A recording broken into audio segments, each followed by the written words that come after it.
Hello, I am the Story Keeper, here to bring you daily horrors to keep your heart racing and your mind flooded with terror. Today's tale introduces a fast food worker who is in for more than he bargained for.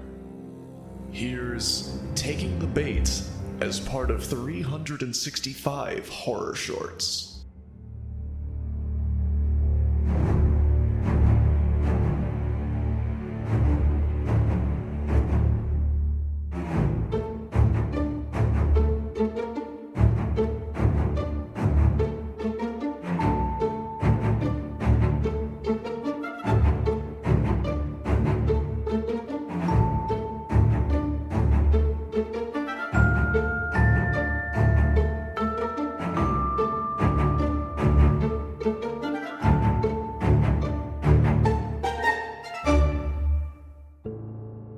They say what you don't know can't hurt you, but that couldn't be further from the truth.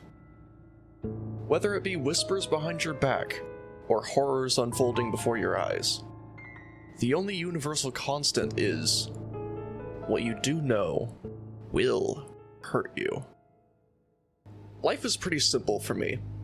Sit in front of a computer for hours, melting my mind away with videos and memes until eventually I get ready for work. Sometimes the boredom soaks in and you get ready hours in advance. Other times your body feels like it weighs a ton and it takes as much effort to get up as it does to move a mountain. Today was one of those days. I was exhausted from work the night before, so I didn't want to do anything but relax, and maybe watch a movie or two. It was mid-October, so horror movies were all the rage for me. I was never the kind of person to get scared by horror movies. I almost find them comedic. I mean, why would the characters run toward the monster instead of hiding? Come on now. But before I realized it, it was about 20 minutes before I had to leave for work, so I forced myself to my feet and headed to my closet and threw on a shirt. I picked up and sniffed a pair of blue jeans. They didn't smell gross, so I threw them on. Grabbed a random pair of socks off the ground, threw on my shoes, and headed out the door. Work wasn't too bad for that night. I work at a sub shop, making sandwiches and ringing up orders. I'd often work by myself, much like tonight. It was relatively slow for a Wednesday night. I've been here for at least an hour or so and only helped maybe 3 customers. I basically had all of my closing stuff done. All here that was left to do was wait until the clock struck 10 and I could pack up and leave. I'll be honest, this place has never been that busy to begin with. I mean, the sub shop is basically out in the middle of nowhere. People pretty much only know about it through word of mouth unless they've been one of the lucky few to happen to drive by and see it. There are large windows overlooking the front of the restaurant, so if someone pulls into the parking lot, it's almost impossible to miss them. Unfortunately for me, when night rolls around, all you can see is pitch blackness. You might see some tall grass in the distance and maybe some trees, not much else. You might be wondering how long I've worked here or how I even found the job to begin with. And honestly, I'm not sure how long I've been here. It's been at least a few months.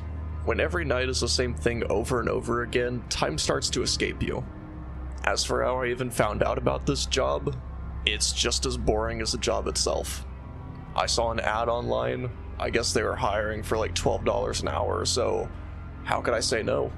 I was taken out of my mindless rambling when I looked out the window and thought I saw a pair of eyes. There was certainly movement in that tall grass just beyond the parking lot. I stepped out from behind the counter and approached the windows. As I stepped closer, I saw a shadowy figure emerge from the grass and made its way toward the sub shop. Its eyes locked on me. I staggered back as it stepped closer, and as it stepped from the shadowy darkness into the light of the shop, the fur of its humanoid body glistened. Was that a werewolf? It couldn't be, I thought as my heart raced. Werewolves don't exist. But then, what the hell was I looking at? It burst through the front door and let out a deafening roar as I dove behind the counter and hid, my back pressed against the lower wall of the counter. I tried to calm my breath, tried to keep from panting as I heard its footsteps growing nearer and nearer. Suddenly it leaped over the counter and onto the floor behind it, just inches away from me. I let out a scream of terror as eyes rolled down my cheeks. I tried to back away from it, but it just stepped closer like an animal taunting its prey. Just as I thought all hope was lost, a gunshot rang out across the shop. The werewolf's attention was immediately drawn to it. It came from the front of the store. The wolf leaped up on the counter, knocking some food to the ground as it did so. I knew I'd have to clean that up later, but I didn't care. I just wanted to live. Another gunshot rang out, followed by the muffled and disgruntled voice of a man yelling at the beast. I heard the wolf leap down and run toward the person by the door. I figured it was safe enough for me to stand and see what was happening. As I did, I was shocked to see my manager standing there, a shotgun in his hands. The werewolf was viciously trying to fight him, but he pulled the trigger again. Finally, the werewolf went down with a whimper. "I've been waiting all season for one of these things," he said breathlessly as he stared down at the wolf, blood beginning to pool beneath it. He flipped the open sign to close and grabbed the wolf by the tail, dragging it behind him as he made his way to the back of the shop. "I didn't think the wolf was gonna take the bait, but after so many months, I guess it finally did." "Okay, what the hell are you talking about?" I demanded. "I almost died." "That's the point," he chuckled. "Why do you think I hired you? Werewolves like to stalk their prey. They usually go after young adults like yourself. The fact that it took so long surprises me. I thought I'd have to fire you and get someone else to work at night." I was dumbfounded. What do I even say to this? I was used as some werewolf bait? I risked my life for a measly $12 an hour?